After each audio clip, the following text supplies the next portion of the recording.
Jadi ini sebuah contoh bahwa lam yakunil ladzina kafaru, itu terus anak akan hafal dengan sendirinya. Nah, sekarang aja saya jadi apal lam yakunil ladzina kafaru. Iya, padahal dulunya inget juga ya, udah inget.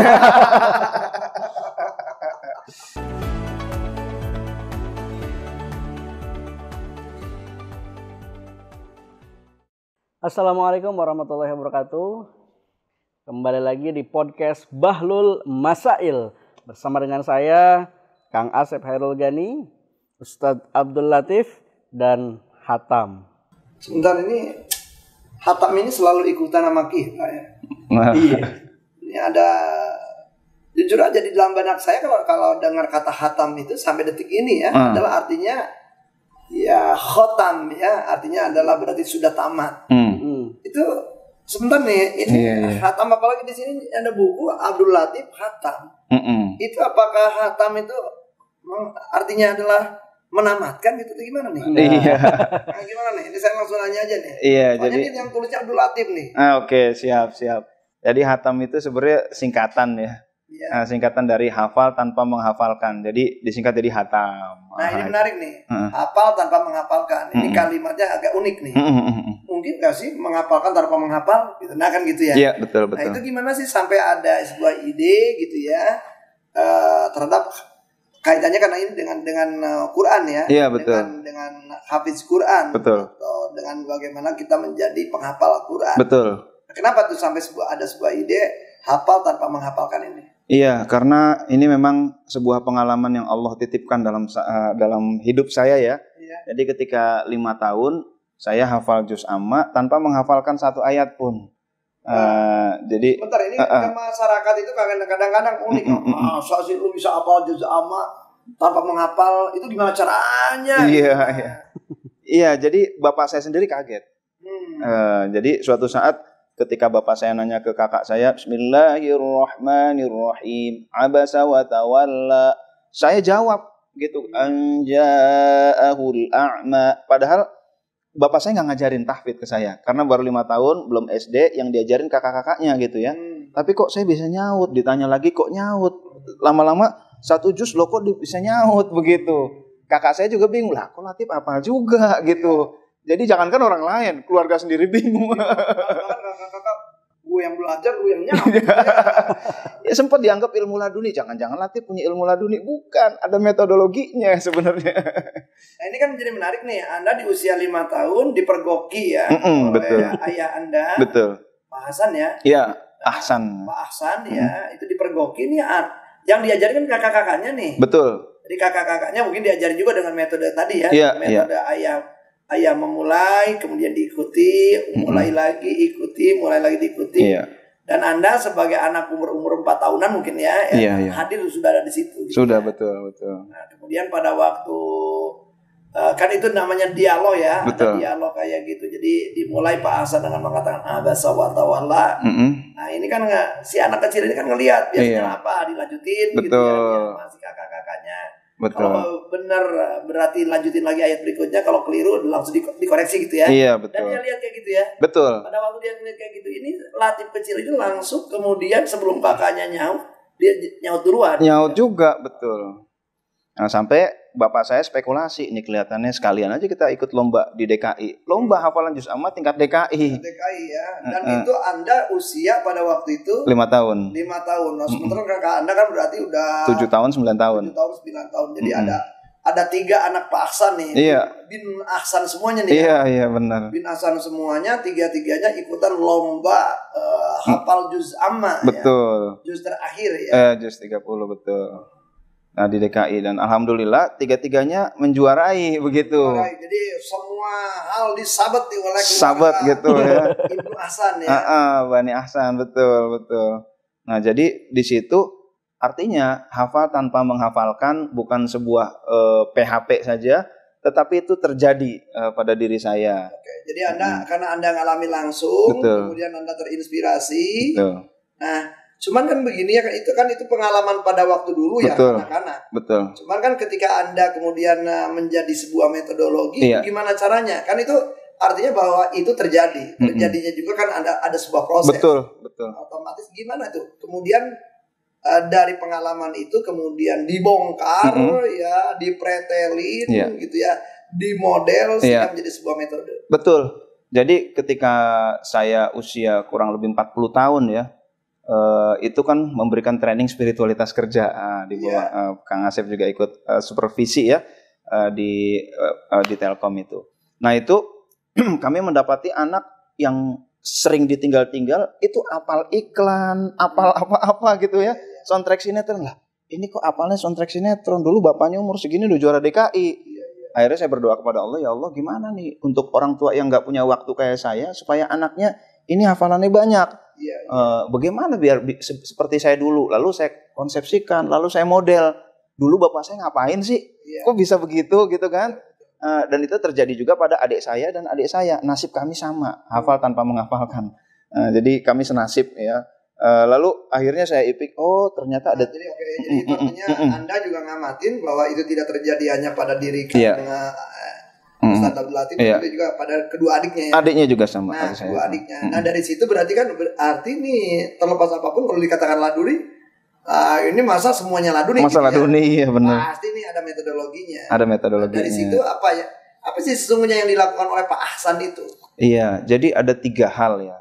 Yang pertama, bapak saya mengulang-ulang itu satu ayat diulang-ulang terus oleh bapak saya. Kalau ayatnya panjang dipotong-potong dulu.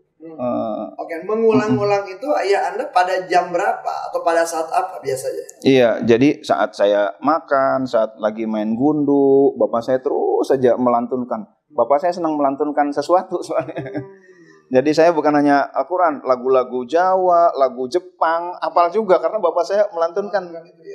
Tipenya tipe pelantun. Tipe pelantun ya. Jadi kalau harus ada sesuatu yang dikeluarkan dari bunyi. Iya harus. Ibaratnya ngoceh terus lah, ibaratnya gitu, ya gitu ya. Melantunkan. Nah jadi dilantunkan teruslah saya yang nggak ngerti apa-apa dilantunkan sepotong ayat dilantunkan litu dirokau akhirnya apa dengan sendirinya. Nah, jadi diulang-ulang. Oke, nah dari situ kemudian Anda ya akan karena ngelihat bahwa ternyata nih ada metodenya, artinya ayah Anda melakukan hal tertentu. Sangat mungkin ayah Anda sendiri barangkali dulu yang nggak berniat gitu ya. Betul. Menciptakan metode itu. Gitu betul, ya. Betul. Metode gitu ya. Betul. Cuman ini adalah terjadi alamiah di hampir seluruh anak, gitu, seperti itu ya. Iya, betul. Nah, lalu ya, jadi yang kedua yang dilakukan bapak saya itu juga memanfaatkan multimedia. Pada waktu itu tape recorder. Amma yatasaalun, stop, rewind, stop, play. Amma yatasaalun. Begitu tuh. Ya, memanfaatkan itu kadang-kadang dengan tape recorder, kadang-kadang dengan lisan. Kadang-kadang tape recorder untuk menyerap, habis itu bapak saya dengan lisan terus-terusan membacakan. Dia alhamdulillahnya punya bapak yang rajin ini berkicau begitu. Berkicau memang Quran. Akhirnya ya karena ini terjadi pengulangan. Betul. Ya. Dan ayah Anda juga serius ya. Kalau saya ngamati kan serius itu. Serius, betul. Serius, mengulang dan Anda di situ. Nah, saya ingin tanyakan nih lebih ke bagaimana ayah Anda terhadap anak-anak ya, terhadap Ustadz dan adik-adik. Itu pada waktu misalnya amma yatasaalun, misalnya Anda lagi main gundu. Betul, itu Andanya ngapain tuh pada waktu lagi main gundu itu?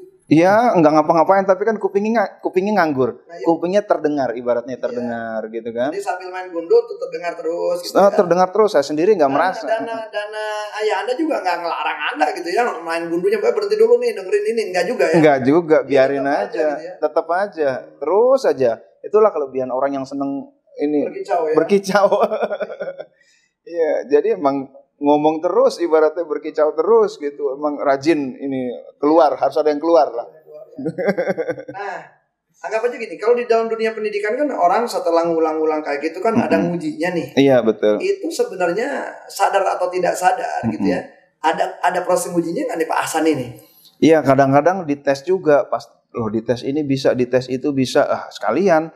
Nah, proses ngetes pertama kali nih, Ustadz dulu ngapal nih, ini tahu nih ya, kalau tahunya ngetes kan kita udah dewasa nih. Iya, betul.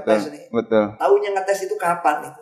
Iya, kadang-kadang bapak saya meluk saya sambil meluk, lalu ayo baca ini gitu kan, lanjutkan gitu. Lalu ternyata saya bisa begitu. Lalu pengetesan yang sebenarnya yaitu saat musabaqah hifdzil Quran itu. Pada musabaqah hifdzil Quran itu kok yang ngetes juga orang lain. Wah, orang lain itu Dewan Tapi Juri. sebelum yang ngetesnya orang lain kan pasti ada ngetesnya keluarga dulu atau enggak waktu itu? Iya, sempat coba dicek ini. Ada aja yang nggak kuat hafalannya. Tapi ya kita udah pokoknya yang nggak kuat justru ayat surat-surat pendek waktu itu. Malah surat pendek. Surat-surat panjang relatif kuat. Surat-surat pendek malah nggak terlalu kuat waktu itu. Tapi lama-kelamaan kuat dengan sendirinya. Dan ketika dilombakan Dewan Juri kan nyuruh sambung ayatnya yang susah-susah, yang panjang-panjang. Iya, karena dianggap yang pendek mah gampang. Gampang, akhirnya ditanya susah, kita juara. Jadi sebenarnya andai kata si juri adalah melakukan pengamatan keseharian, iya, lain ya. Iya, kena cedera lain, ketahuan boroknya kita. Gitu. Nah ini bagi saya sendiri cukup menarik ya, sebagai seorang psikolog tentu saja. Berarti ini kita nanya ke Kang Odi ini, karena Kang Odi ini adalah orang yang seringkali memperkenalkan hatam. Iya, sebelum saya akan bertanya lebih lanjut, saudara-saudara sekalian, sahabat-sahabat yang cerdas, Kang Odi sendiri kenapa tertariknya sama hatam, bahkan menjadi timnya hatam, bahkan direkturnya hatam. Iya, jadi yang pertama itu berawal dari tahun 2015 ketika Ustadz Latif itu bilang dari metode ini dinamakan apa. Iya. Nah awalnya itu Ustadz Latif kan mengusulkan hipnotahfidz karena ada unsur hipnosisnya. Wah itu lagi booming-boomingnya hipnosis. Lagi booming-boomingnya waktu itu. Lagi mabok-maboknya hipnosis. Iya. Lalu saya bilang jangan Ustadz, jelek gitu. Iya. Lalu akhirnya muncullah kata HTM, hafal tanpa menghafalkan. Oh jangan Ustadz, jangan HTM. Karena ada harga tanda masuk. Harga tiket masuk gitu kan. Akhirnya Ustadz Latif muncullah dengan istilah hatam. Jadi hatam itu kalau saya waktu itu dengar itu dari tahun 2015 tuh. 2015. Ya. Tapi waktu itu saya posisinya kan masih di Radix kan, di training ada tanggung jawab. Lalu setelah itu saya malah bikin yayasan tuh Cahaya Sejuta Quran, tentang Quran juga gitu. Dan waktu itu memang kita ngontraknya itu di Hatam, awalnya begitu kan. Hatam itu apa nama tempat itu? Iya di kantor Hatam di daerah Jakarta Timur tuh di Cakung. Nah waktu itu karena sering bersinggungan, pas ngeliat wah ini bagus banget. Tapi waktu itu memang saya sempat dulu ke travel kan. Iya. Nah pas jumpa lagi waktu itu setelahnya Ustadz Latif Haji tuh. Iya. Pas saya ngobrol-ngobrol, wah saya pikir nih kayaknya saya bisa bersinergi. Ternyata yang dulunya saya anggap itu menguntungkan sebelum ikut hatam, kan dianggapnya kan profitable segala macam. Iya. Malah hampa, malah nggak profit gitu ya. Iya. Ternyata pas gabung sama hatam, saya merasakan keberkahannya di dalamnya gitu. Masya Allah gitu. Nah dari situ mulai, wah ya Allah ini memang pertama kan dari hatam itu sendiri itu tidak mengambil spesial pun kan, 100% untuk umat. Nah, itu ada sebuah idealisme yang terus sudah teruji gitu. Dari tahun 2015 saya jumpa itu kurang lebih mulai itu 2019 waktu itu bulan Juli gitu kan. Nah ada sebuah teruji selama 4 tahun, artinya meskipun rugi katakanlah ya, tapi terus fight gitu. Nah ini yang membuat saya lihat wah ini keren banget kalau saya diizinkan untuk kontribut di situ gitu. Baik. Nah ternyata ya keberkahan demi keberkahan itu malah semakin ini gitu kan. Baik. Nah kembali nih, hatam itu kan walau bagaimanapun tanpa menghafalkan. Iya. Kalau dalam kajian psikologi tetap ada menghafalkannya. Betul. Karena yang namanya menghafal itu sebenarnya ta'rifnya menghafal itu adalah ketika suatu informasi terekam di dalam ingatan. Iya. Nah, upaya supaya terjadi terekam itu macam-macam. Iya. Jadi termasuk pengulangan. Betul. Ya, jadi pengulangan, berulang-ulang mendengar gitu ya, walaupun tidak diniatkan. Iya. Sama saja kalau kita dengar misalnya saja potongan-potongan iklan, nggak ada orang yang niat ngapalin iklan nggak ada. Ya, tetapi kita jadi hafal apapun makanannya, minumannya misalnya. Iya. Nggak usah. Tetapi karena belum jadi sponsor. Terus sebentar lagi jadi sponsor. Lagi. Nah itu kan sama kayak gitu. Ya. Betul. Karena berulang-ulang didengar, kemudian juga justru karena tidak diperhatikan. Artinya gini, kita tidak betul-betul melakukan selective attention di situ. Iya, jadi sesuatu itu adalah masuk saja ke dalam ruang kesadaran kita, gitu ya. Tapi kan dia berulang-ulang, akhirnya nempel. Betul. Akhirnya nempel. Nah, apalagi juga pada waktu itu kalau saya amati bahwa Pak Ahsan ini juga kan memang terus geter. Dia berulang.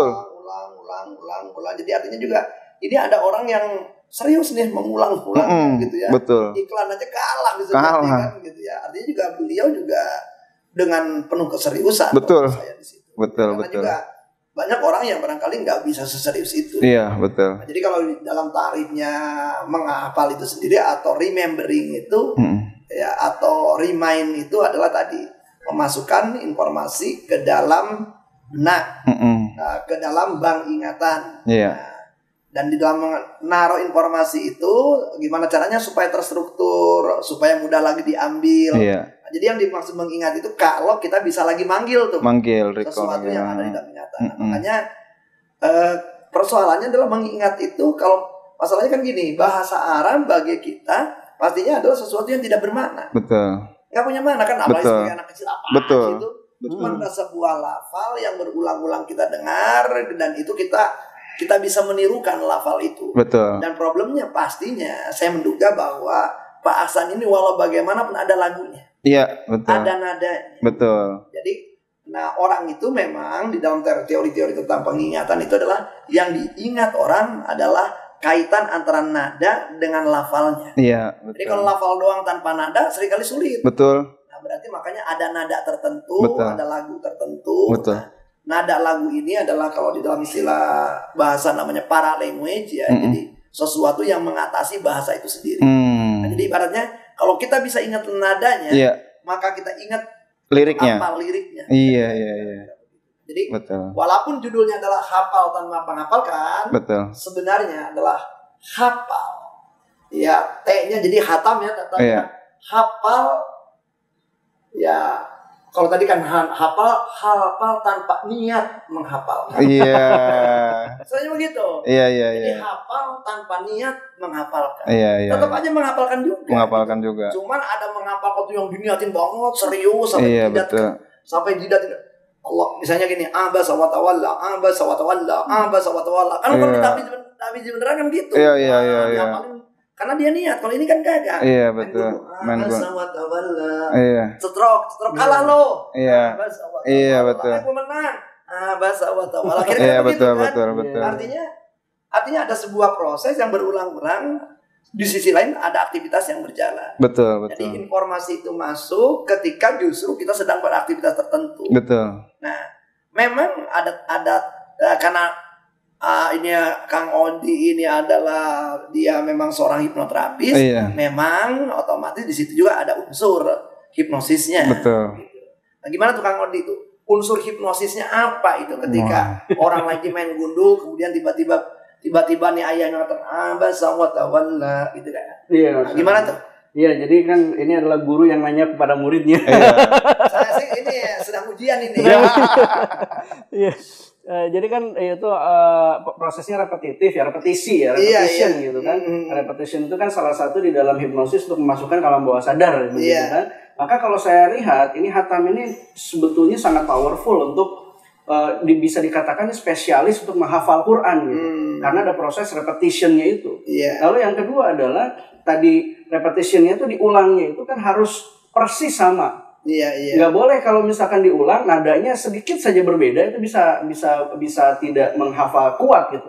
Maka ada unsur multimedianya itu yang bagusnya. Ya bagus ya. Jadi yang menjaga. perlu ada. Jadi artinya adalah keterjagaan nada, keterjagaan bacaan itu dibantu oleh media ya. Dibantu oleh media karena media itu kan secara fasohah otomatis sesuai betul. Ya kan kalau guru-guru belum tentu sama semua. Betul. Terus yang ketiga itu betul saya setuju dengan irama itu. Jadi kalau misalkan pembukaan undang-undang dasar kan kita di murojaah setiap hari Senin tuh. Iya betul. Ya kan selama 9 tahun, 12 tahun.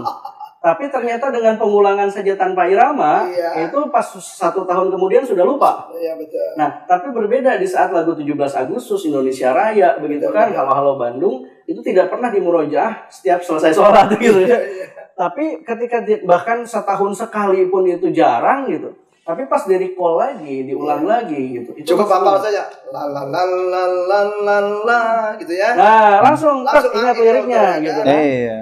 Jadi kayak gitulah. Nah, itulah kekuatan dan memang saya pernah tanya juga ke Ustaz, itu gimana caranya? Ternyata kan beliau riset dulu. Jadi si nadanya juga setiap suratnya itu kan beda-beda tuh. Ustaz itu ada berapa nagomatil Quran? Itu 7 bahkan lebih dari 7 tuh. Bahkan suring ala beliau riset, bahkan syekh-syekh itu kan syekh-syekh itu Syekh Misal Rashid misalnya, yang enak-enaknya diambil sama beliau gitu kan. Sehingga saya pas coba acak aja random. Jadi hatam irama di hatam itu saya coba acak random, surat Shad misalnya, An-Naml gitu. Iya. Itu pasti ada intronya, Iya. ada verse-nya, Iya. kalau dalam lagu itu ya, Iya. ada bridge-nya, ada chorus-nya, Iya, iya. ada hook-nya gitu. Iya, iya. Nah, yang saya rasakan, wah ini benar-benar betul memang mengikat gitu. Baik. Maka cocok banget nih kalau Sudah banget ya. Jadi artinya juga kalau dilihat dari memang aspek hipnotik sudah mempertimbangkan tuh ya. iya betul. Sudah mempertimbangkan bahwa si anak-anak ini lagi trans. Trans itu berarti dia lagi fokus. Iya. Fokusnya ya bukan ke ngapalin Quran sebenarnya. Betul. Fokus ke aktivitas apapun si anak itu lagi Betul. ngapain. Yang paling penting diperdengarkan gitu ya. Betul. Diperdengarkan sesuatu yang berulang-ulang. Nah sehingga ya karena dia fokus, masuk ke dalam fokus, awalnya si anak itu sendiri nggak nyadar gitu Iya. kan bahwa ada kesengajaan. Tetapi kan kadung udah nempel. Iya. Iya. Kadang udah nempel gitu. Sehingga di waktu yang mustajabah ketika di recall, maka itu muncul gitu ya. Nah, itu kan hasil analisa nih. Iya, Nah, iya, tapi iya, betul. kita justru pengen bertanya kepada Ustadz nih. Iya. Jadi setelah itu Ustadz ngapain tuh khatam ini? Iya, jadi setelah kami dapatkan konsepsinya, lalu kami model apa yang dilakukan oleh bapak saya dulu, lalu kami turunkan dalam bentuk produk. Nah, jadi produk bagaimana ulangnya perpotongan, tidak perpanjang satu ayat, karena satu ayat ada yang satu halaman. Iya. Al-Baqarah 282 ya. Wah itu luar biasa ya. Nah, satu ayat bisa satu halaman. Tapi kita kurang lebih satu baris kita potong jadi 3. Nah, itulah yang dilakukan oleh bapak saya. Lalu dengan multimedia dan irama. Multimedia dulu hatam itu pakai CD. Sekarang kan tiap orang pakai CD. Ya kalau sekarang udah ya CD yang lain. Oh, CD yang lain ya. Itu antum berasumsi. Oh, gitu Saya ya. pakai sarung. Oh iya. Asumsi itu ya. Belum teruji. Belum teruji. Belum teruji ya. Ya, karena anak sekarang dibilang CD nggak ngerti bahwa itu compact disc. Nggak paham. Jadi awalnya pakai. Kayaknya kalau kita sekarang saya kemarin ke IT ke penjualan alat-alat elektronik ya. Iya. Pak, saya pengen beli CD. CD apaan Pak? Wah, Ya. Waduh. CD udah nggak ada gitu ya. Udah nggak ada. Komentar CD-nya aja udah nggak ada. Udah nggak ada, betul. Nah dulu pakai CD hatam. Lama-kelamaan kita ganti menjadi speaker. Speaker hatam ya. Macam ini ya. Speaker hatam ini bisa dikantongin, portable gitu, Bisa nggak rechargeable. ini saya pengen tahu nih. Ini bisanya dicontohkan lah. Oke. Misalnya dicontohkan nih. Oke, kita contohkan ya. Bismillahirrahmanirrahim. Nah, kita perbesar dulu. Misalkan surat Al-Bayyinah ya. Nah, contohnya seperti ini. Bismillahirrahmanirrahim.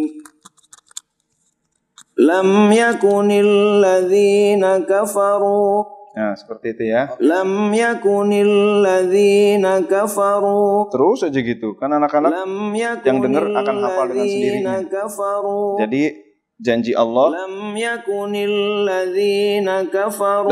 dalam surat Al-Qamar itu walaqad yassarnal Qur'ana lidzikri fahal mim mudzakir, dan sungguh kami mudahkan Al-Qur'an untuk diingat, diambil pelajaran. Ada nggak yang ngambil pelajaran? Itu 4 kali Allah berfirman itu. Baik. Jadi ini sebuah contoh bahwa lam yakunil ladzina kafaru, itu terus anak akan hafal dengan sendirinya.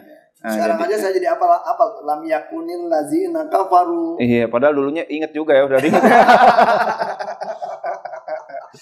Iya, ntar kita ambil yang lain lagi harusnya ya. Iya. Yang jauh-jauh ya. Yang jauh. Iya, jangan yang lam yakunil ladzina kafaru itu ya.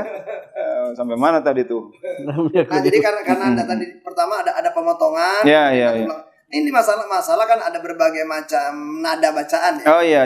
Kan ada macam-macam tuh nada bacaan. Iya. Itu Anda sampai misalnya kalau barusan lam yakunil ladzina kafaru ini nadanya apa namanya nih? Nadanya namanya rost. Nadanya ros. Ya, kenapa misalnya saja lam yakunil ladzina kafaru ini tidak menggunakan nada yang lain gitu? Anda Iya. memilih ros misalnya.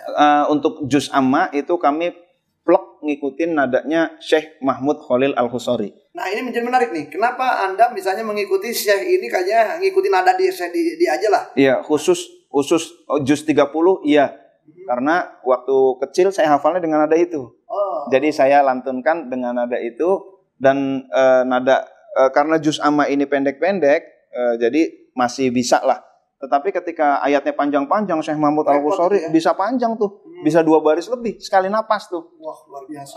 Itu maka kita Nggak ngejar lah ya. nggak ngejar, nggak nyandak napas kita. Jadi begitu. Contoh misalkan di surah Yasin ayat 47 ya.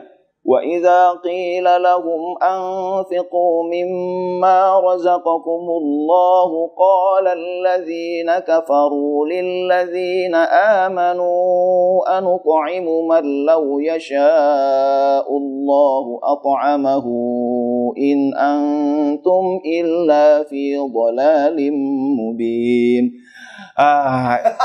Itu benar-benar satu napas Syekh Mahmud Al-Ghusari itu. Ya. Maka kalau kita kayaknya udah repot itu. Wah, mukanya udah merah, udah mau nangis gitu.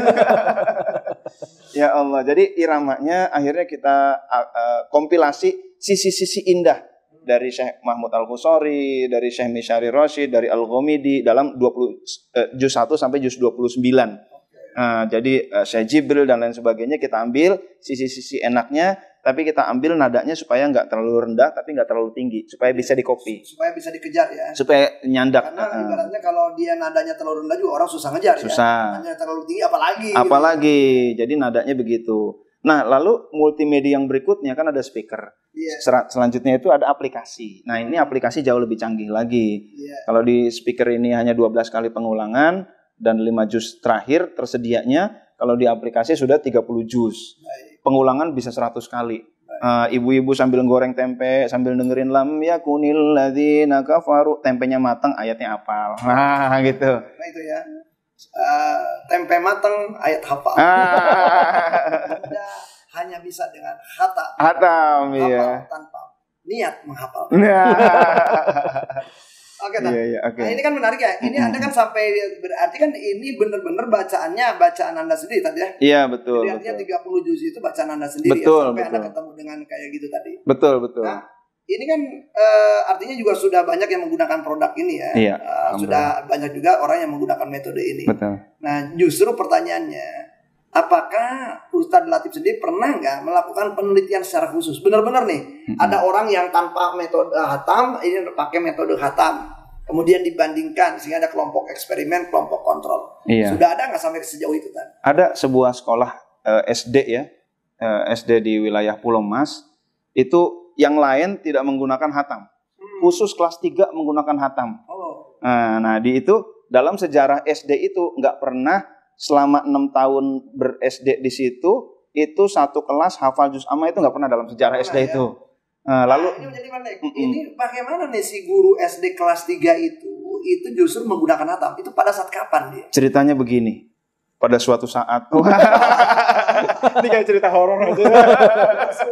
Once upon a time ya. Nah, jadi ada perintah dari yayasan untuk memperkuat hafalan kelas. Tapi guru kelas 3 ini merasa dia bukan santri. Yang lain enak, wali kelas yang lain santri. Saya bukan santri, bacanya belepotan. Akhirnya dia pakai speaker ini. Dia beli itu ya? Beli. Beli.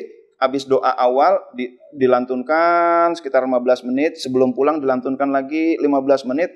Walhasil itu kelas 3 akhirnya satu kelas hafal semua tuh juz amma dalam waktu 6 bulan. Padahal nggak diapa-apain tuh, dia cuma nyetel doang. Nyetel aja, orang dia belepotan. Belepotan. Cuma saya pengen tahu tuh kata pengantar si guru itu apa sebelum mulai kelas dan sebelum mengakhiri kelas itu apa? Nah, anak-anak sekalian, mari kita simak atau gimana tuh kalimat pengantarnya nyetel ini. Gitu. Wah, itu kita harus hadir di sini. Itu yang saya maksud. Iya. Kata saja bisa kita, mungkin nanti kelak kita bisa panggil si guru itu sehingga barangkali kita bisa juga lanjutnya adalah memang melakukan penelitian. Iya. Karena kalau udah penelitian kayak gitu sahih nih. Benar. Sahih nih. Dan akhirnya semua satu sekolah akhirnya ikut semua.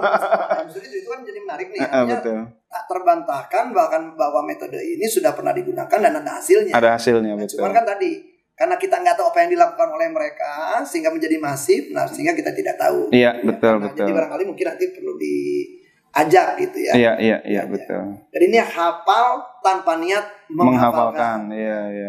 Karena tetap aja menghafalkan itu emang ada yang begitu tak? Iya, betul. Ada yang tanpa niat. Ada yang tanpa niat, betul. Tapi karena informasi itu masuk terus menerus sehingga terekam oleh ingatan kita. Betul.